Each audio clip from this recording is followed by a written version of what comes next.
বধু শুনছে 90.8 FM বেতার বিদ্যাসাগর, মেদিনীপুরের একমাত্র কমিউনিটি রেডিও চ্যানেল বেতার বিদ্যাসাগর। আপনার সঙ্গে, আপনার কথায়।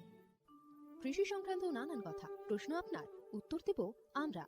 কৃষিক্ষেত্রের নানান খুঁটিনাটি তথ্য নিয়ে শুরু হচ্ছে আমাদের অনুষ্ঠান ম্যাট্রিক্স কৃষি পাঠশালা।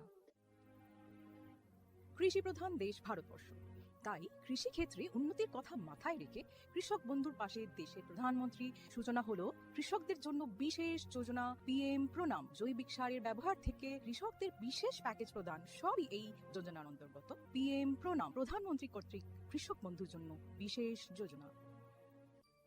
PM প্রণাম, এই প্রকল্পের সম্পর্কেই বিস্তারিত জেনে নেব এবার। অর্থনৈতিক বিষয় সংক্রান্ত মন্ত্রিসভা কমিটি অর্থাৎ CCEA 28 জুন 2023 তারিখে অনুষ্ঠিত একটি বৈঠকে PM প্রণাম প্রকল্পটি অনুমোদন করেছে। PM প্রণাম শব্দটি আমাদের মাতৃভূমির পুনরুদ্ধার, সচেতনতা সৃষ্টি, লালন পালন ও উন্নতির জন্য একটি PM প্রোগ্রামকে বোঝায়। আমাদের নিজের মায়ের মতো মাতৃভূমি অর্থাৎ মাদার আর্থের যত্ন নেওয়া এবং তাকে সুস্থ রাখার প্রতি এটি একটি অনন্য পদক্ষেপ। এভাবেই মাতৃভূমি এর বিনিময়ে আমাদের অনেক কিছুই ফিরিয়ে দেবেন। গ্রাম পর্যায় থেকে শুরু করে আমাদের সম্মিলিত প্রচেষ্টার মাধ্যমেই এটি সম্ভব। PM প্রণামের প্রাথমিক লক্ষ্য হল একটি গুরুত্বপূর্ণ সমস্যার সমাধান করা, আর সেই সমস্যা হল কৃষিতে রাসায়নিক সার এবং কীটনাশকের অত্যধিক ব্যবহার। অধিক উৎপাদনের আকাঙ্ক্ষায় অতিমাত্রায় সার ও কীটনাশকের ব্যবহার হচ্ছে, যার ফলে এই মাটির ক্ষতি হচ্ছে এবং উৎপাদন ক্ষমতা কমে যাচ্ছে। মাটির পুষ্টি নিরাপত্তার জন্য কৃষিতে জৈব এবং প্রাকৃতিক সার একীভূত করে মাটির পরীক্ষাভিত্তিক সারের সুষম ব্যবহার পদ্ধতি করা প্রয়োজন। এছাড়াও জৈব এবং প্রাকৃতিক কৃষি পদ্ধতি, সম্পদ সংরক্ষণের কৌশল যেমন সমন্বিত চাষ পদ্ধতি, ক্ষুদ্র সেচ, মালচিং, নো-টিলাজ, ফসলের ঘূর্ণনের মতো পদ্ধতিও কৃষিক্ষেত্রে গ্রহণ করা উচিত। এই পদ্ধতি মাটির উর্বরতা বাড়াবে, পরিবেশ দূষণ হ্রাস করবে এবং দীর্ঘমেয়াদী কৃষি উৎপাদনশীলতা বাড়াবে। কৃষিক্ষেত্রে সুষম সারের ব্যবহার মাটি সহ আমাদের পরিবেশের স্বাস্থ্য নিশ্চিত করতে গুরুত্বপূর্ণ ভূমিকা পালন করে। ভারসাম্য বজায় রেখে সার ব্যবহারের অর্থ হল উদ্ভিদের জন্য প্রয়োজনীয় পুষ্টির উপাদান সঠিক পরিমাণে এবং অনুপাতে সঠিক সময়ে এবং সঠিক পদ্ধতিতে ব্যবহার করা। সংশ্লিষ্ট রাজ্য বিশ্ববিদ্যালয়গুলি ইতিমধ্যে তাদের এলাকার ফসলের প্রয়োজন অনুসারে এই ডোজগুলি নির্ধারণ করেছে। সুপারিশকৃত ডোজ অনুযায়ী সার ব্যবহার করলে ফসলের ফলন ও গুণগত মান বৃদ্ধি পাবে। সুস্পষ্ট মাটিতে জন্মানো ফল, শাকসবজি এবং শস্য প্রায়শই প্রয়োজনীয় পুষ্টিগুণে সমৃদ্ধ এবং স্বাদ ভালো হয়। ভালো ফসলের জন্য এবং গুণমান আমাদের কৃষকদের জন্য উচ্চ লাভের দিকে পরিচালিত করে।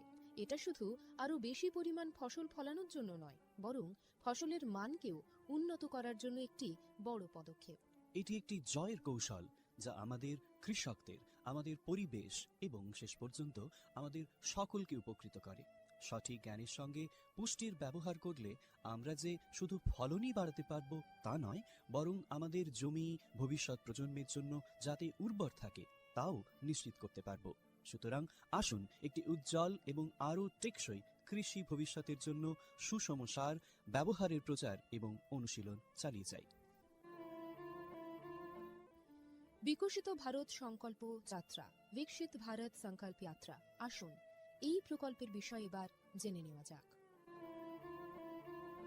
এই প্রকল্পের মূল উপাদানগুলির মধ্যে একটি হল PM প্রণাম প্রকল্প এবং কৃষিতে ড্রোনের ব্যবহারকে উন্নীত করার প্রচেষ্টা করা।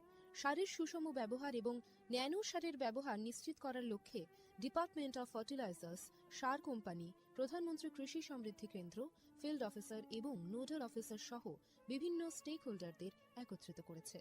VBSY এর একটি আকর্ষণীয় বিষয় এই যে এর মাধ্যমে বিভিন্ন ফসল এবং গাছপালাগুলিতে ন্যানো সার এবং জলে দ্রবণশীল সার স্প্রে করার পদ্ধতি প্রদর্শনের জন্য ড্রোনের ব্যাপক পরিমাণ ব্যবহার করা। এই উদ্যোগের ফলে 29টি রাজ্য বা কেন্দ্রশাসিত অঞ্চল জুড়ে বিভিন্ন জেলায় হাজার হাজার ড্রোন প্রদর্শিত হয়েছে। এই ব্যবহারিক পন্থা কার্যকরভাবে আধুনিক কৃষি প্রযুক্তি গ্রহণের সুবিধার কথা বলেছে। নাগরিকদের মধ্যে টেকসই কৃষির অনুশীলন সম্পর্কে আরও তথ্য প্রচার করাই এই প্রকল্পের উদ্দেশ্য। উল্লেখ্য, এই প্রোগ্রামটি একটি অপ্রতিরোধ্য সাড়া পেয়েছে এবং লক্ষ লক্ষ দর্শক ড্রোন প্রদর্শনীর সাক্ষী দেখেছে। কৃষকরা বিশেষ করে প্রচলিত ইউরিয়ার তুলনায় ন্যানো ইউরিয়ার উপকারিতা বুঝে ন্যানো সার প্রয়োগে গভীর আগ্রহ দেখিয়েছেন। এই ইভেন্টগুলির সময় আলোচনার আর কথোপকথনের মাধ্যমে করা অনুশীলনগুলি যথেষ্ট কার্যকরী হয়েছে, যা কৃষকদের মধ্যে ক্রমবর্ধমান সচেতনতা এবং আগ্রহ প্রদর্শন করেছে।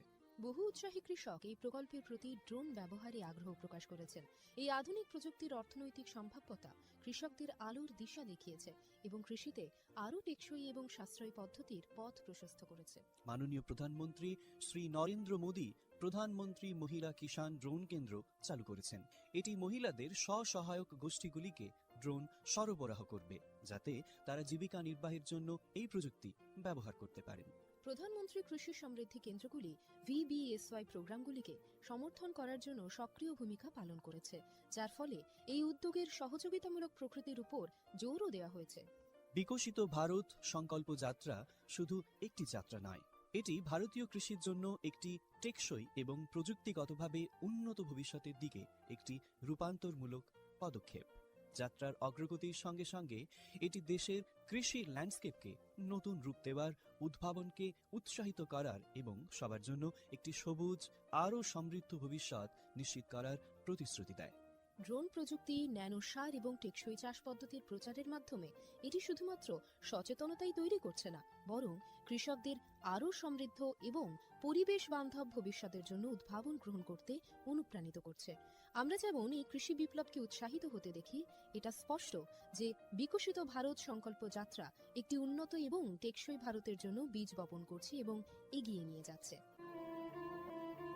এরই অঙ্গ হিসেবে আমাদের এবারের অনুষ্ঠান বেতারের মাধ্যমে কৃষি বন্ধুর জন্য সচেতনতামূলক অনুষ্ঠান ম্যাটিক্স কৃষি পাঠশালা। শুনতে থাকুন বেতার বিদ্যাসাগর FM 90.8। স্বাস্থ্যকর মাটি, স্বাস্থ্য ভারত। প্রিয় কৃষক ভাই ও বোনেরা, ম্যাট্রিক্স ফার্টিলাইজার অ্যান্ড কেমিক্যালস লিমিটেডের পক্ষ থেকে আমরা আপনাদের সকলকে উষ্ণ অভ্যর্থনা এবং শুভেচ্ছা জানাই। বন্ধুরা, matrix fertiliser and chemicals limited Paschimbanga রাজ্যের পূর্ব বর্ধমান জেলার পানাগড়ে অবস্থিত একটি ইউরিয়া উৎপাদনকারী সংস্থা। ম্যাট্রিক্স প্ল্যান্টটি পশ্চিমবঙ্গের প্রথম এবং একমাত্র ইউরিয়া কারখানা। আপনারা সবাই জেনে খুশি হবেন যে মাটি পরীক্ষার জন্য কোম্পানি কর্তৃক একটি ভ্রাম্যমাণ মৃত্তিকা পরীক্ষাগার স্থাপন করা হয়েছে, যা সমগ্র বাংলায় তার পরিষেবা প্রদান করে। এর পাশাপাশি কৃষকদের চাহিদা অনুযায়ী সংস্থার দ্বারা অন্যান্য নতুন পণ্য উপলব্ধ করা হয়, যার মাধ্যমে আপনারা সকলেই আপনাদের চাষে আরও বেশি ফলন এবং মুনাফা পেতে পারেন।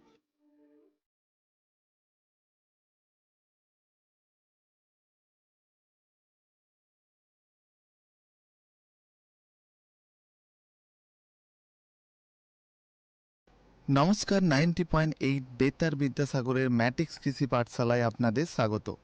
আজকের কৃষি পাঠশালার আলোচনার বিষয় ওয়াটার স্পাইনেজ কাল্টিভেশন, কলমি শাকের চাষ। আর এই আলোচনাতে উপস্থিত রয়েছেন শ্রী সমীর ঘোষ। সমীরবাবু, বেতার বিদ্যাসাগরের ম্যাটিক্স কৃষি পাঠশালাতে আপনাকে উষ্ণ অভ্যর্থনা জানাই। মিস্টার সমীর ঘোষ এই কৃষি বিশেষজ্ঞ হওয়ার পাশাপাশি আরও একটি পারস্পরিক পরিচয় রয়েছেন ওনার। তিনি আত্মা প্রকল্পের সদস্য ছিলেন।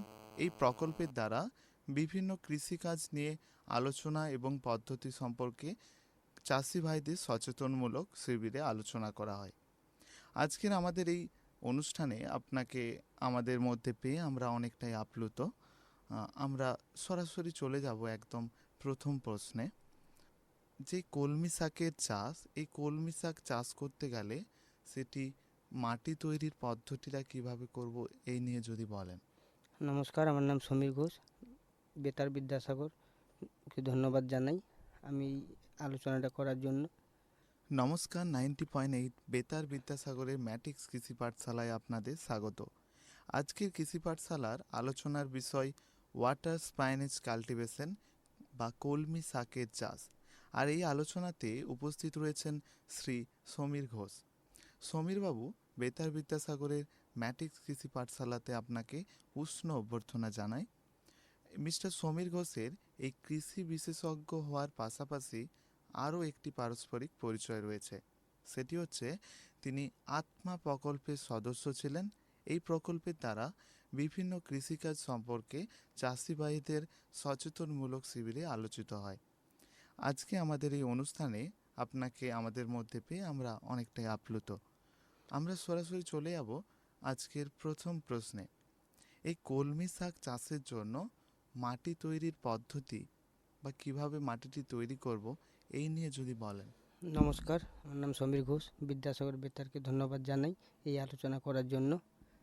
তো প্রথমে যেটা আপনি বললেন কলমি শাক চাষ, এর কীভাবে মাটি তৈরির পদ্ধতি। কলমি শাক চাষ সাধারণত আমরা বছরে প্রত্যেক সিজনে আমরা করতে পারি, আর সব দিন বাজারেই চাহিদা থাকে। কলমি চাষ করতে হলে প্রথমে মাটি আমাদেরকে করতে হবে যেটা রোটার বা ট্রাক্টর দিয়ে জমিটাকে উর্বর করে নিতে হবে। আর কলমি শাক চাষে একটু জোর লাগে আর কি, মানে জোরের আচ্ছা, প্রয়োজন লাগে। মানে সার পরিশ্রমের প্রয়োজন। না, পরিশ্রম নয়, মানে জৈব বা আপনার বিভিন্ন রকমের রাসায়নিক রাসায়নিক সার হুম। এইগুলো প্রচুর পরিমাণে বেশি দিতে হয়, তাহলে আপনার ফলনটা তাড়াতাড়ি পাবেন। ফলন আচ্ছা। বলতে আপনার বাড়বে শাকটা তাড়াতাড়ি। আচ্ছা, এই যে প্রথমে আপনি যদি মাটিটা উর্বর করে নিলেন, উর্বর করার পরে এই আম- উর্বর করার জন্য কি কি দেব মাটিতে? উর্বর করার জন্য ধরুন ট্রাক্টর বা পাওয়ার টিলারে মাটিটাকে আগে একবার হাল করে নিলেন। হাল করার পরে আপনার বাজারে বা ট্রাক্টরে আপনার গোবর সার বিক্রি হয়, বিভিন্ন খাটাল থেকে এটা পাওয়া যায়, সংগ্রহ করে নিতে হয়। ওখান থেকে আপনার 4 কাঠা যদি আপনি কলমি শাক চাষ লাগাতে চান, ওতে মিনিমাম 1 ট্রাক্টর গোবর সার লাগবে। আচ্ছা। ওর সাথে মূল সার লাগবে। হুম। আপনি 10-26 বা আপনার ফসফেট বা আপনার আরও অন্যান্য মূল সার আছে রাসায়নিক, সেটা আপনি প্রয়োগ করতে পারেন।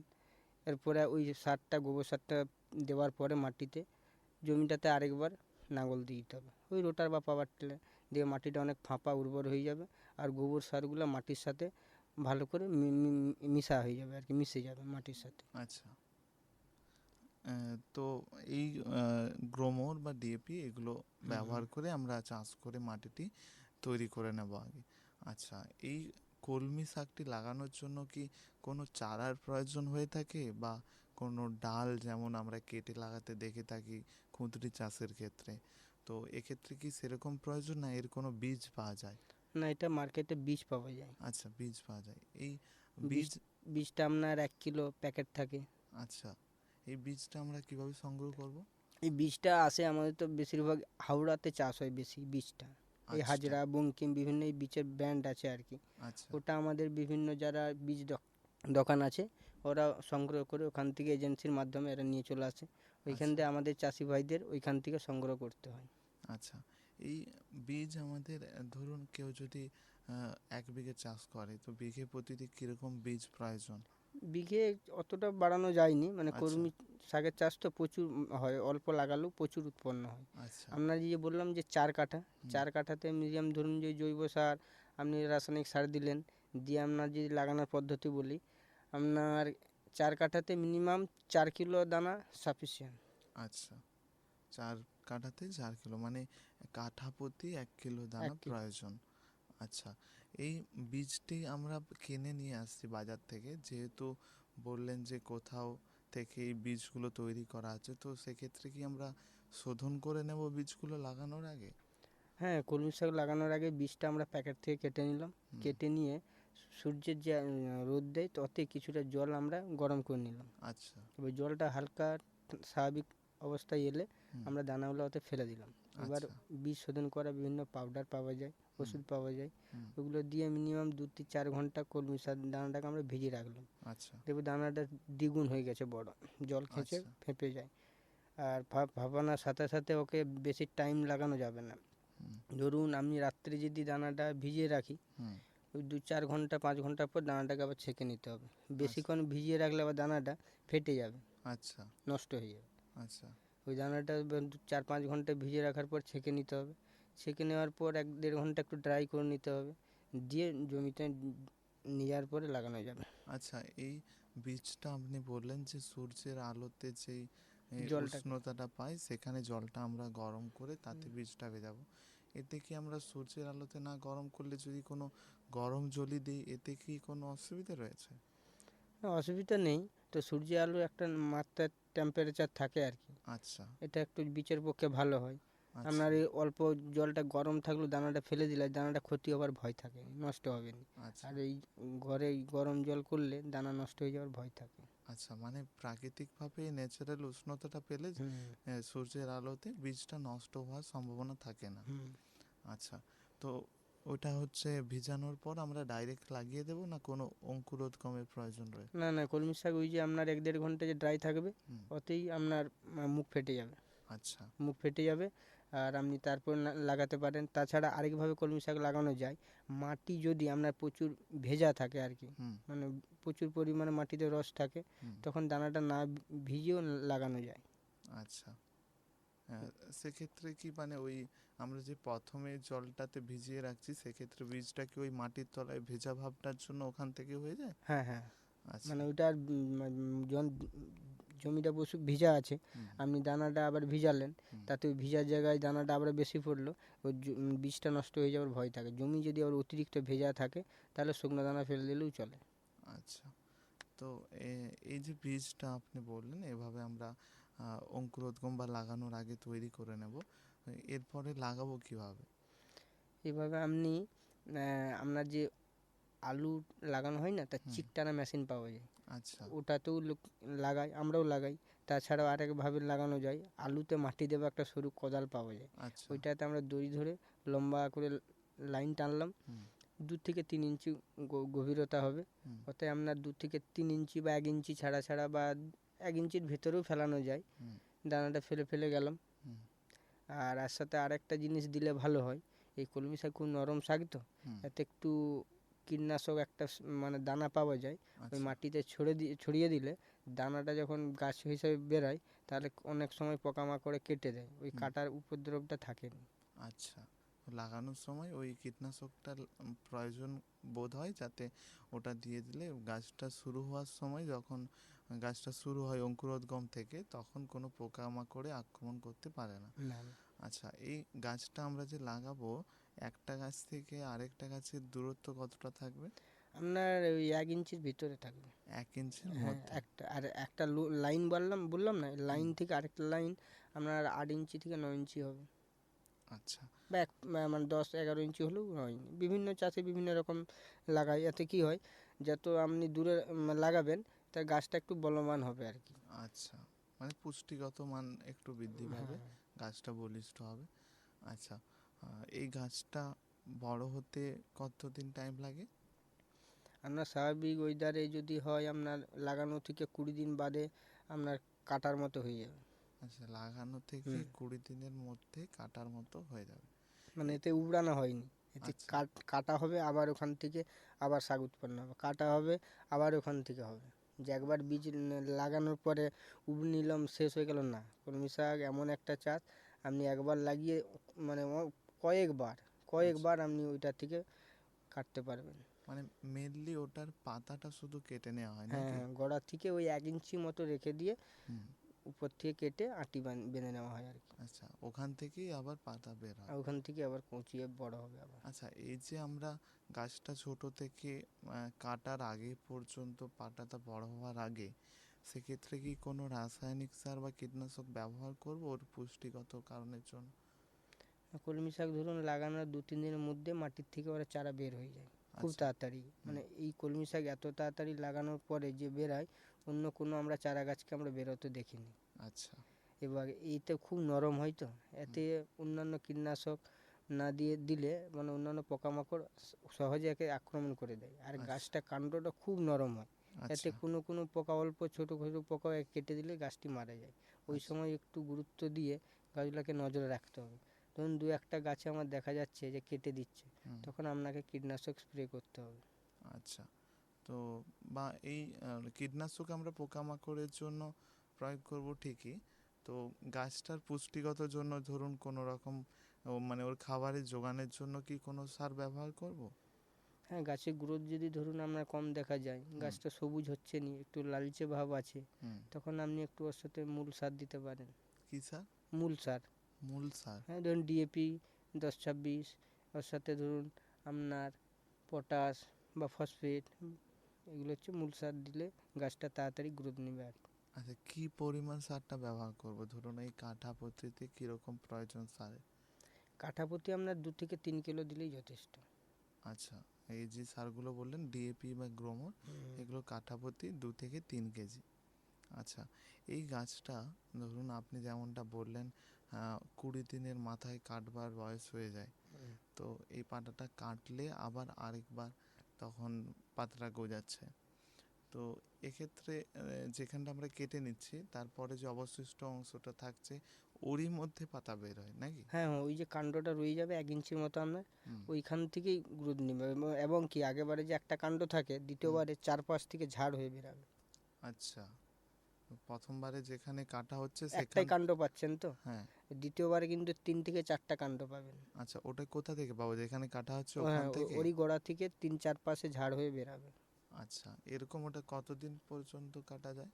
এটা আপনার ধরুন অনেকবারই হয়, মিনিমাম 10 থেকে 15 বার তো হবেই। এবার আচ্ছা, কোনো কোনো ভালো যদি কৃষক হয়ে থাকে, তাকে হুম, ঘাস ফাঁস নিকাশি সেচ ভালো মতো দেয়, হুম, এর চেয়েও বাড়ে কাটালে। আচ্ছা। আচ্ছা, এই গাছটা কি মানে নরমালি মাটিতেই হয়ে থাকে না কোনো খাঁচাযুক্ত মাচার মতো কিছু করতে না, প্রয়োজন? এত মাচার প্রয়োজন হয়নি, আচ্ছা, মোটামুটি সমতল মাটিতেই হয়। আচ্ছা, এটা এমনি মাটিতেই নরমালি, এর জন্য কোনো কিছু গাছটা বড় করার জন্য কিছু কি মানে কোনো কিছুর সাথে বেঁধে যুক্ত করে রাখতে আমরা করি না, যে কোনো ছোট ছোট গাছকে, ধরুন লাউ শাকের মতো গাছকে আমরা কোনো স্টিক দিয়ে সেটার সাথে বেঁধে দিলাম, বা ওঠার জন্য পুঁই গাছের মতো, তো এটা কি এমনি মাটির মধ্যে লতিয়ে হতে থাকে? না না, আপনি ঠিক বলেছেন, এটা দু প্রকার কলমি বীজ পাওয়া যায়। আচ্ছা, মানে আমরা যেটা পুকুরে বা এমনি অন্য মানে জমা জলে আমরা একটা শাক দেখে থাকি না, হুম, ওইটা হুম, অলরেডি ওইখানে নিজস্ব ওইদারই জন্ম হয়। আচ্ছা, আচ্ছা, ওখানে ওরা লতিয়ে বড় হয়। আচ্ছা, আর আমি যে শাকটার কথা বলছি এটা স্ট্যান্ড কলমি, এতে আচ্ছা, হচ্ছে আপনার মানে লতিয়ে উঠবে নি, এটা আচ্ছা, স্ট্যান্ড আপনার সোজা স্ট্রেট হয়ে দাঁড়িয়ে থাকবে, সোজাভাবে দাঁড়ানোর সোজা হয়ে দাঁড়িয়ে থাকবে, দাঁড়ানোর জন্য কি কোনো কিছুর কোনো কিছু প্রয়োজন হয় লাগবে না? না। আপনার যখন 7 থেকে 8 ইঞ্চি বা খুব জোর 10 ইঞ্চি হচ্ছে, আপনি তো কেটে নিচ্ছেন। আচ্ছা, তো সেক্ষেত্রে আর কোনো প্রয়োজন না। না এই না গাছটা কত বড় হয়ে থাকে, মানে এই যে সোজা ভাবে যেটা থাকে? না, কাটার উপযুক্ত আপনার 9 থেকে 10 ইঞ্চি হলে কেটে নেওয়া যায়। হ্যাঁ, এবার না কাটলেই মোটামুটি 1.5-2 ফুট অবধি বড় হয়ে যায়। আচ্ছা, সেক্ষেত্রে অনেকটা হ্যাঁ, বড় হয়ে সেটা যায়। হচ্ছে খাবার উপযুক্ত থাকেনি, তখন নষ্ট হয়ে যায়, তখন শক্ত হয়ে যায়, রান্নার মতো উপযুক্ত থাকে না। আচ্ছা, এই ধরুন যে কোনো, আপনি যেহেতু বলছেন খুবই সুস্বাদু এবং নরম শাক, তো সেক্ষেত্রে নিশ্চয়ই যেহেতু মাটিতেই হচ্ছে, আবার বিভিন্ন রকমের পোকামাকড়ের আক্রমণ আমরা দেখেই থাকবো। আমরা বাজারেও দেখে থাকি ওই পাতার মধ্যে কানা কানা ভাব থাকে বা পাতার কালার ফেড হয়ে যায়। তো সেক্ষেত্রে কি বলবেন, এই পোকামাকড়ের আক্রমণ থেকে রক্ষা পেতে কি করব? ধরুন লাগানোর পরে যেটা ওই ছোট বা উই চিংড়ে একটা ধরনের পোকা থাকে, হুম, ওরা মাটিতে প্রথম যখন অঙ্কুরকোদমটা থেকে মাটির থেকে বের হয়, হুম, তখন একটা ফার্স্ট টাইম অ্যাটাকের ভয় থাকে। হুম, ওই সময়টাই আমাদেরকে খুব লক্ষ্য নজর রাখতে হবে, যদি বেশি মাত্রায় কাটতে থাকে, হুম, পোকামাকড় উপদ্রব বেশি হয়, হুম, তখন একটা টাইম ফার্স্ট টাইম আমাদেরকে কীটনাশক দিতেই হবে। হুম, তারপর ধরুন ফার্স্ট স্টেজ পাড়ানোর পরে মোটামুটি 5-6 পাতা 7 পাতা হয়ে গেছে, হুম, কাণ্ডটা একটু মোটা হয়ে গেছে, হুম, তখন ওই উই চিংড়ে কাটাটার আর ভয় থাকে না। আচ্ছা, তখন মাটির নিচের পোকামাকড়ে ভয় থাকে না, তখন উপরে ভয় থাকে। উপরে ওই যে যেটা আমরা দেখে থাকি, ওই পাতা হলদে হয়ে যাওয়া, কিছু হ্যাঁ, কিছু পোকা থাকে, পাতার রসটাকে গাছে শুষে খেয়ে নেয়। আচ্ছা, বা আরও কিছু পোকা থাকে, যাতে শাকটার থেকে যে পাতাগুলো বের হয়, হুম, সবুজ খুব নরম তো, হুম, ওরা মাঝে মাঝে ছিদ্র করে কেটে কেটে খেতে থাকে, তার আচ্ছা, ফলে গাছটা দুর্বল হয়ে যায়, আর গাছটা খারাপ হয়ে যায়, হুম। বাজারে বিক্রি হবার উপযুক্ত হয়নি। আচ্ছা, ওই পোকাগুলো কোথায় আক্রমণ করে, মানে পাতাতে না ওই ডাঁটার মধ্যে? পাতাতে, বেশি পাতাতেই পাতাতে। হয়। আচ্ছা, যার জন্য পুরো পাতাটার কালার হলদে বা চেঞ্জ হয়ে যায়। এর জন্য কি করতে হবে? এর জন্য বাজার থেকে আপনার দেখুন, যদি অল্প মাত্রায় লেগে থাকে, তখন অল্প হুম, মাত্রায় কীটনাশক প্রয়োগ করলে মানে সেরে যায়। হুম, অনেক সময় যে বেশি মাত্রায় লেগেছে, তা আমাকে অতিরিক্ত মাত্রায় একটু ডোজ বাড়াতে হবে কীটনাশকের। আচ্ছা, আচ্ছা, ধরুন ওই যে রসটা কোনো পোকামাকড়ে আক্রমণ হলো, আমরা একটা কীটনাশক প্রয়োগ করলাম, এটা তো অন্য ফসলের মতো নয়। ওখান থেকেই পরবর্তী সময়ে আবার যেহেতু নতুন শাক বা পাতা বের হয়, তো ওই গাছটার যে পুষ্টিটা টেনে নিল পোকা বা মাকড়ে, এর পরবর্তী সময়ে কীটনাশক দেওয়ার পর ওই গাছটাতে কি কোনো রকম ক্ষতি হয়ে থাকে না? কীটনাশক দেওয়ার পর আবার আগের মতো অবস্থায় ফিরে চলে আসে? না, আপনার কীটনাশক দিতে হয় তখনই যখন গাছটাকে রোগগ্রস্ত হয় হুম, বা পোকামাকড় উপদ্রব হয়। হুম, কিন্তু আমরা যখন ওই বড় গাছটাই কীটনাশক স্প্রে করলাম, হুম, তখন ওই গাছটা একটু পোকা ছেড়ে গেল, দেখ কাটার মতো উপযুক্ত হয়ে গেল। হুম, তখন কাটার পরে দ্বিতীয়বারে যে ঘুরে চারা গাছ ওখান থেকে বেরাবে হুম, ফেংড়ি, সেটাতে পোকা লাগেনি বা এর জন্য ওই গাছের কোনো ক্ষতি হয়নি। হুম। বা দ্বিতীয়বারে ওরা যখন একটু বেশি বড় হবে, আবার যদি আপনার পোকামাকড় উপদ্রব থাকে, তখন নেক্সট টাইম আপনাকে আবার স্প্রে করতে হবে। আচ্ছা, তো এটাকে আপনি যেটা বললেন স্ট্যান্ড কলমি বলে। হ্যাঁ, স্ট্যান্ড কলমি, আচ্ছা, দাঁড়ানো কলমি। এটা দাঁড়া, মানে আপনার মাটিতে চড়ে যাবে না, এটা আচ্ছা, আপনার স্ট্রেট উঠে যাবে, সোজা দাঁড়িয়ে থাকবে। আচ্ছা। এটা দীর্ঘ প্রায় এরকম কতদিন পর্যন্ত বয়স লাগানো থেকে লাস্ট বয়স কতদিন থাকে যে গাছটা থেকে থাকতে পারে? কলমি শাক আমরা বাজারে সব দিনই পেয়ে থাকি, হুম, কিন্তু কলমি শাকটা শীতে এর দানা থেকে গাছ বেরোতে চায় না। মানে আচ্ছা, তো শীতে ওয়েদারের জন্য। ওয়েদারের জন্য অতিরিক্ত আচ্ছা, শীত থাকার ফলে এই কলমিটা আমরা মাটি থেকে বেরোয়নি, মানে হুম, দানা নষ্ট হয়ে যায়। চাষিরা এই জন্য শীতকালে কলমি লাগানো যায়নি। হুম, কলমি শীত বাদ দিয়ে আপনার সারা বছর সব সিজনই কলমি দানা লাগানো যায়। আচ্ছা, আহ, খুব ভালো। এই স্ট্যান্ড কলমি ছাড়া আরেকটা যেটা বললেন আপনি, লতিয়ে, যেটা কোনো জলাশয়ে বা কোনো, ওটা মেনলি জলযুক্ত স্থানেই হয়ে থাকে, তাই তো? জলযুক্ত স্থানেও হয়ে থাকে, আপনার জমিতেও হয়ে থাকে। এতে আচ্ছা, হচ্ছে ওই কলমি আর এই কলমির মধ্যে তফাৎ হচ্ছে, এটা ধরুন আপনার মানে রো করে বা লাইন করে লাগালেন তো, হুম, এতে আপনার লেবার দিয়ে বা নিজেও যখন কাজ করবেন ঘাস ফাঁস এতে হয়ে যায় তো, হুম, ঘাস নিকাশির সময় সুবিধা হয় হুম। চাষির চাষ করতে, ঘাসটা উড়ে ফেলতে, অনেক সময় জল পাওয়াতে। আর মানে তারপরে ক্ষেত্রে নির্দিষ্ট গ্যাপটা হ্যাঁ থাকে। হ্যাঁ, আর সবচেয়ে ভালো যেটা, আমরা যখন শাকটা বাজারে কাটার যখন উপযুক্ত সময় হয়ে থাকে, হুম, তখন অনেক কম টাইমে হুম, শাকটা আমরা কাটতে পারি এবং আচ্ছা, বাঁধতে পারি, কারণ স্ট্রেট রো থাকে। হুম, ধরা হয়, দায়ে কাটা হলো, বাঁধা হলো, দায়ে কাটা হলো। আর যেটা লতিয়ে থাকে হুম, মাটিতে, ওতে আপনার ডগ খুঁজে খুঁজে কাটতে, মানে এটা যে টাইম লাগে তার ডবলেরও বেশি টাইম লাগে সংগ্রহ করতে। আচ্ছা। ওই লতানোভাবে যে কলমিটা হয়ে থাকে, ওটাও কি চাষ করা হয়ে থাকে না? হ্যাঁ, ওটা কোনো, ওটাও চাষ হতো, কিন্তু আজ মানে এখনের দিনে ওইটা বন্ধ হয়ে গেছে। ওটা মানে আচ্ছা, চাষিদের একটু বিরক্ত বোধ হয়, মানে মানে সময় বেশি ব্যয় সময় হয়, তাই? বেশি, ঘাস হয় প্রচুর, মানে আচ্ছা, আগাছা হয় প্রচুর। আচ্ছা। এই যে স্ট্যান্ড কলমি আপনি বললেন যে কেটে নেওয়া, এই কেটে নেওয়ার পদ্ধতিটা কি, মানে কোনখানে কাটবেন? আমরা কলমিটা আপনার ধরুন লাগানোর বয়সের পর থেকে মিনিমাম 20 দিনের মধ্যে, 20 দিনের কাছাকাছি হুম, লাগানো, বীজ লাগানোর দিন থেকে আপনার হুম, 20 দিনের মাথায়, যেমন গাছটা ঠিক যদি পরিচর্যা পায়, আপনার 10 ইঞ্চি পেরিয়ে যাবে। হুম, 10 ইঞ্চি পেরিয়ে যাওয়ার পরে আপনি যখন ওটা আবার বাজারজাত করবেন, তখন নিচে 1 ইঞ্চি খুব কম রাখলেও হয়, ডাঁটাটা যেটা কাণ্ডটা থাকে, আচ্ছা, ওইটা রেখে আপনার যেরকম তাঁড়ি সরু মোটা করে হুম, বিভিন্ন চাষি বিভিন্ন রকমের করে, তো ওই তাঁড়িটা করে আপনি কেটে নিলেন। হুম, কেটে নেওয়ার মানে 20 দিনের মাথায়, তখন ওইটা কেটে যে বাজার নিয়ে গেলেন, ওই যে যে কাণ্ডটা রইলো, ওইটা কিন্তু আর পরের ডেটে 20 দিন লাগবে না, ওটা 20 দিনের কম সময়ে হয়ে যাবে। আচ্ছা, আর আরেকটা সময় কলমি বাড়তে চায় না আমাদের এই শীতে, যেমন আমি অন্য মরশুমে গাছটা লাগিয়ে চারা করে নিয়েছি, গাছ করে নিয়েছি, হুম, কিন্তু শীতে যেটা আমাদের এই গ্রীষ্মকালের ক্ষেত্রে 20 দিনে বললাম চারাটা লাগানোর পর থেকে আমি বাজারজাত করতে পারবো, হুম, কিন্তু শীতের ক্ষেত্রে আপনার 40-45 দিন লেগে যায় ওই হাইটটা আসতে, 10 ইঞ্চি। আচ্ছা। তো আমার প্রশ্ন হচ্ছে, ওই যে গাছটা আমরা কাটবো, ওটা কাণ্ডটাই নিচে 1-2 ইঞ্চি রেখে দু কেটে ইঞ্চি রাখার দরকার নেই, 1 ইঞ্চি। 1 ইঞ্চি রেখে ওই কাণ্ডটাই কেটে নেব, হুম, তাই তো? ওখান থেকেই আবার বের আবার হবে। নতুন চারা গাছ বেরিয়ে যাবে। আচ্ছা, ওইটা যে আমরা কেটে নিলাম মানে গাছের তো মূল কাণ্ডটাই কাটা হয়ে গেল। তো সেক্ষেত্রে কি গাছটাকে এরপরে ওর আবার পুনরায় আগের অবস্থাতে ফিরে আসার জন্য কোনো কিছু দেব? আগের অবস্থা কেটে নেওয়ার পরে জমিতে ওই লাগানো ধরুন 15-20 দিনের মধ্যে যখন কাটার সময় হয়ে আসবে, হুম, তখন দেখতে হবে জমিতে যদি ড্রাই ভাব থাকে, শুকনো, তখন গাছ কিন্তু একটু ঝুমিয়ে যায়, হুম, জলের প্রয়োজন হয়ে থাকে, তখন একবার সেচের প্রয়োজন হয়। এবার সেচ দিলেন, অনেক সময় দেখবেন ঘাস হয়ে থাকলো, হুম, ঘাস নিকাশি করতে হবে, ঘাস আচ্ছা, নিকাশি এবং সেচ দুটা করলেন। আর তারপরে যদি যে কাটা হলো 20 দিনের মাথাতে, কাটার পরে ওই জায়গার থেকে আগের তুলনায় বেশি মানে ঝাড় সমেত গাছ বেরাবে। আচ্ছা, তো এটা যেহেতু আপনি যেটা বললেন জলকলমিটা, ওটা তো প্রায় জলাশয়ের ক্ষেত্রেই বেশিরভাগ হয়ে থাকে। এটা যেহেতু স্ট্যান্ড কলমি, তো এক্ষেত্রে কি আমরা জলসেচের ঠিক সেই রকম প্রয়োজন রয়েছে, না খুব একটা প্রয়োজন হয় না? জলসেচ মোটামুটি প্রয়োজন হয়, আচ্ছা। মানে এরা হচ্ছে খুব তাড়াতাড়ি বাড়ে তো, হুম আর খুব নরম শাক। হুম এর যত তাড়াতাড়ি জমি ভিজা থাকবে, যত ভিজা থাকবে আর জোর থাকবে জমিতে, হুম। এরা তত তাড়াতাড়ি বাড়বে। আচ্ছা, সেটা কিরকম জলসেচ, মানে কতদিন ছাড়া অন্তর আমরা এবার মাটি অনুপাতে জন্য বালি জমি যেগুলো, হুম এগুলো ধরুন আমাদের গ্রীষ্মকালের ক্ষেত্রে আমাদের মাটিতে যেগুলো বালি জমি আছে 3-4 দিনের মধ্যে সেচ দিতে হয়। আবার যেগুলো আচ্ছা। অন্য একটু দোআঁশ মাটি আছে 8 দিন 10 দিন।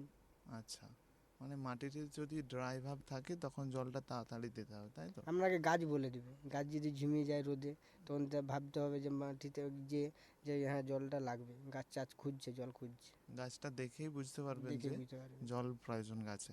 আচ্ছা। আমি যেমন গাড়ি চালান যখন, হুম যেমন গাড়ি মানে চালালাম তো হুম 3 নম্বর গিয়ার লাগবে না, 2 নম্বর গিয়ার লাগবে না, মানে 4 নম্বরে ইঞ্জিনের দেবো। সাউন্ড যেমন বলে দেয়। গাড়ি বা ড্রাইভার বুঝতে পারে আমি চাষের সাথে যুক্ত থাকলে গাছ আপনাকে বলে দিবে আমার জল লাগবে। আচ্ছা, গাছটাকে দেখে বোঝা যায় তার পুষ্টি বা জলসেচের কখন প্রয়োজন।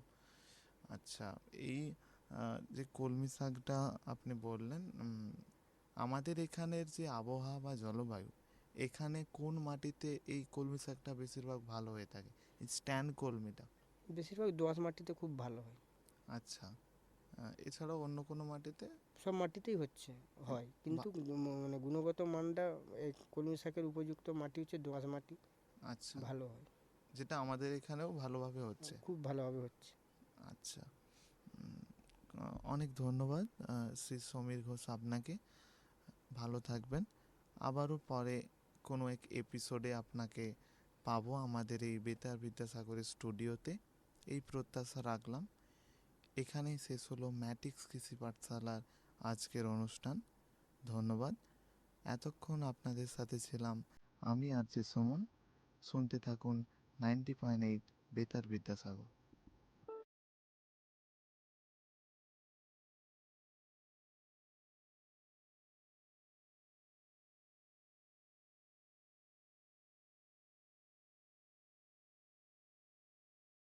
এতক্ষণ শুনছিলেন কৃষি সংক্রান্ত বিশেষ অনুষ্ঠান ম্যাটিক্স ফার্টিলাইজার্স ও কেমিক্যালস লিমিটেডের প্রস্তুতি, কৃষক ভাই ও বন্ধুর জন্য কৃষিক্ষেত্রে বিশেষ বার্তা।